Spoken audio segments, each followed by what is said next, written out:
आज तक रेडियो सुनता है सारा जहां। ज्ञान ध्यान।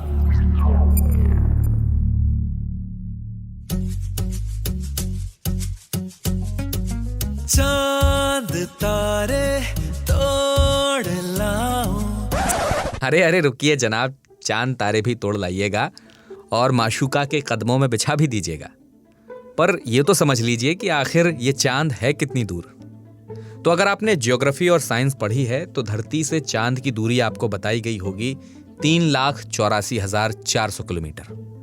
पर पता है 1997 में जब अभिजीत भट्टाचार्य चांद तोड़ लाने की बात कर रहे थे, तब से लेकर अब तक ये धरती से करीब 37.5 इंच और दूर हो चुका है और आने वाले समय में ये और भी दूर होता जाएगा। तो यानी अब आपको चांद तोड़ने के लिए थोड़ी और दूरी तय करनी पड़ेगी, थोड़ी और मेहनत करनी होगी। लेकिन सवाल ये उठता है कि चांद धरती से दूर आखिर खिसक क्यों रहा है और इस घटना का धरती के जीवन पर क्या असर होगा। आज इसी पर करेंगे बात। नमस्कार, आज तक रेडियो पर आप सुन रहे हैं ज्ञान ध्यान और मैं हूं अमन गुप्ता।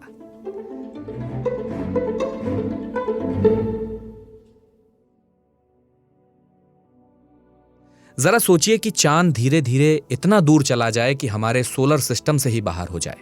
और अगर ऐसा हुआ तो आशिक अपनी प्रेमिकाओं के चेहरों को उपमा किसकी देंगे। चांद से जुड़े 30 त्योहार जैसे ईद, करवा चौथ, ये हम कैसे मनाएंगे? किसे पता चलेगा कि ब्लड मून, फुल मून, चंद्र ग्रहण या सूर्य ग्रहण जैसी घटनाएं हुई हैं? खैर, आप सोच रहे होंगे कि ये मैं क्या ही बातें कर रहा हूं। आपको ये सब कपोल कल्पना लग रहा होगा, लेकिन यकीन मानिए ऐसा हो भी सकता है। हाँ, लेकिन ये तो तय है कि हम, आप और हमारे आपके बाद की कई पीढ़ियां इस घटना की साक्षी नहीं बनेगी, लेकिन इसके असर को शायद वो महसूस कर पाए। दरअसल अटलांटिक की एक रिपोर्ट के मुताबिक वैज्ञानिकों ने कई सोर्सेज के साथ मिलकर बीमिंग लेजर्स का इस्तेमाल करते हुए लूनार रिट्रीट को मापा है और इसमें पता चला है कि चंद्रमा हर साल धीरे धीरे पृथ्वी से दूर होता जा रहा है। नासा ने खुद इस बात की पुष्टि की है। इस रिपोर्ट में दावा किया गया है कि पृथ्वी की परिक्रमा करने की चांद की दर अब धीमी हो गई है और हो सकता है चांद के सूर्य के ज्यादा नजदीक खिसकने की वजह से एक दिन वो उसकी गर्मी से पिघल जाए, जल जाए, या फिर कुछ साल बाद वो ब्रह्मांड से गायब ही हो जाए, या पास खिसकते खिसकते इतना छोटा दिखने लगे कि सूरज को ढक ही नहीं पाए। ऐसे में वैज्ञानिकों का कहना है कि एक समय ऐसी स्थिति आ सकती है जब धरती पर सूर्य और चंद्र ग्रहण की घटनाएं बिल्कुल बंद हो जाएंगी। तो सवाल यह है कि चांद धरती से दूर हो क्यों रहा है। इस बारे में आज तक .in में साइंस एडिटर ऋचिक मिश्रा बताते हैं। सोलर सिस्टम जो बना है उसमें हर ग्रहों, उपग्रहों के बीच में एक मैग्नेटिक फील्ड काम करती है। आपस में एक दूसरे से बंधे हुए हैं या खिंचे हुए हैं। हमेशा ये मैग्नेटिक फील्ड एक जैसी नहीं रहेगी। ये जो फोर्स है ये कमज़ोर होता जाएगा। ये ठीक वैसे ही है जैसे एक इंसान का शरीर होता है, धीमे धीमे ताकत बढ़ती है और फिर धीमे धीमे घटनी शुरू हो जाती है। ये एक लाइफ साइकिल है।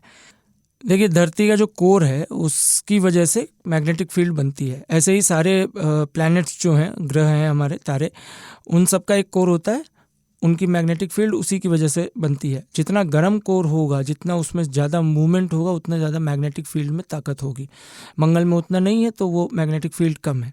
लेकिन अगर हमारा ग्रह धरती जो है वो मैग्नेटिक फील्ड लूज करती है तो चंद्रमा वहाँ से दूर जाएगा। उसे सोलर सिस्टम का ही कोई ग्रह अपनी ओर खींच सकता है जिसके पास ज़्यादा ताकत होगी, या ऐसा भी हो सकता है कि वो किसी पत्थर से टकरा जाए, ग्रह से टकरा के टुकड़े में बट जाए, वो एस्टेरॉयड या उल्कापिंडों में तब्दील हो जाए। वैज्ञानिकों का मानना है कि जिस मलबे से चांद का निर्माण हुआ था वो धरती और बड़े आकार वाले किसी रहस्यमय वस्तु के बीच टक्कर से हुआ था। उस वक्त चंद्रमा गर्म होता था और रात में लाल ग्रह की तरह चमकता था। धीरे धीरे यह ठंडा हुआ, पृथ्वी की गुरुत्वाकर्षण शक्ति की वजह से उसके प्रभाव में आया और उसके चारों ओर घूमने लगा।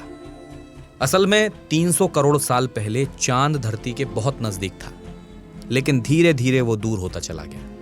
नासा के गोडार्ड स्पेस फ्लाइट सेंटर के लूनार साइंटिस्ट रिचर्ड वोंड्रक ने 2017 में कहा था कि समय के साथ पूर्ण सूर्य ग्रहणों की संख्या और इनकी फ्रिक्वेंसी कम होती जाएगी और अब से लगभग 60 करोड़ साल बाद पृथ्वी पूर्ण सूर्य ग्रहण की सुंदरता का अनुभव आखिरी बार करेगी, क्योंकि धरती और सूरज के बीच चांद आएगा ही नहीं। तो चांद के धरती से दूर होने पर धरती के जीवन पर इसका क्या क्या असर होगा, इस बारे में ऋचिक मिश्रा बताते हैं। आपने अगर कभी ध्यान से चांद को देखा हो तो ऐसे मतलब नॉर्मली पूर्णिमा वाले दिन तो ऐसे लगता है कि वो खुद ग्लो कर रहा है, लेकिन हम असल में लाइट का रिफ्लेक्शन देख रहे होते हैं। सरफेस उसका बहुत ही पथरीला है और चमकीला भी है, पथरीला है, चमकीला भी है। सूरज की रोशनी पड़ती है, चमक हमारे ऊपर आती है, रिफ्लेक्शंस होते हैं और उसकी मैग्नेटिक फील्ड की वजह से हमारी मैग्नेटिक फील्ड पे असर पड़ता है, तो हमारे जो समुद्री वेव्स हैं वो बनते हैं। हमारी धरती का धुरी जो है वो अपनी धुरी पे 23.5 डिग्री एंगल पे घूमी हुई है, तो जिसकी वजह से मौसम में बदलाव आता है। अगर चांद दूर जाता है तो शाम रात का जो पर्यावरण है वो पूरा का पूरा खराब हो जाएगा। जो रात्रिचर जीव हैं, जिनके चलने फिरने उड़ने और खाने पीने का सहारा चांद की रोशनी है, जैसे कीड़े मकोड़े जो होते हैं, मोथ होते हैं, चमगादड़, ये तो चांद की रोशनी नहीं होगी, ये सिस्टम खत्म होगा। एक भी जीव खत्म होता है तो एक पूरा का पूरा फूड साइकिल डिस्टर्ब होगा। प्लस धरती अपनी धुरी से कम या ज़्यादा घूम सकती है। हो सकता है कि किसी एरिया में लगातार अंधेरा ही रहे, धरती घूमे ही नहीं, तो एक तरफ पूरा ही अंधेरा है, सूरज की रोशनी नहीं मिल रही कुछ देशों को भरपूर रोशनी मिल रही है, कुछ देश एकदम रेगिस्तान बने पड़े, इतनी गर्मी हो रही है, मौसम बदल नहीं रहा है। तो इस तरह की कई आफतें आएंगी। जो समंदर के किनारे हम लोग लहरों का मज़ा लेने जाते हैं, वो लहरें भी आधी हो सकती हैं, उनकी हाइट आधी हो सकती है, हो सकता है कि कम हो जाए, शांत एक समंदर दिखे तो आपको समंदर भी तालाब जैसा शांत दिखेगा तो आपको मज़ा आएगा नहीं। वैसे एक इंटरेस्टिंग बात और बताएं, चांद का धरती के जीवन और आपकी कुंडली के अलावा मूड से भी एक रिश्ता होता है। अंग्रेजी में एक शब्द है लुनेसी, जिसका मतलब होता है पागलपन।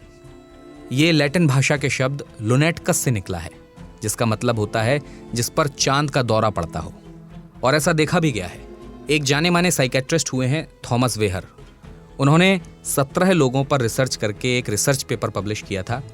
इसमें उन्होंने बताया था कि इन लोगों के सामान्य रहने और डिप्रेशन के शिकार होने के साइकिल का सीधा सीधा ताल्लुक चांद के बढ़ने या घटने से था। यहाँ तक कि यूनानी दार्शनिक अरस्तु और रोमन प्रकृतिवादी प्लिनी द एल्डर का भी यकीन था कि पागलपन और मिर्गी के दौरे चांद की वजह से पड़ते हैं। तो जाना आपने कि चांद का आपके जीवन में कितना अहम रोल है। फिलहाल ज्ञान ध्यान में बस इतना ही। ये एपिसोड आपको कैसा लगा, इस बारे में अगर आपका कोई फीडबैक है तो हमें radio@aajtak.com पर भेजिएगा। सोशल मीडिया पर भी आप बता सकते हैं। इसके अलावा अगर आप वॉइस नोट के जरिए हमें संदेश भेजना चाहते हैं तो हमारा व्हाट्सएप नंबर नोट कर लीजिए 9953323303।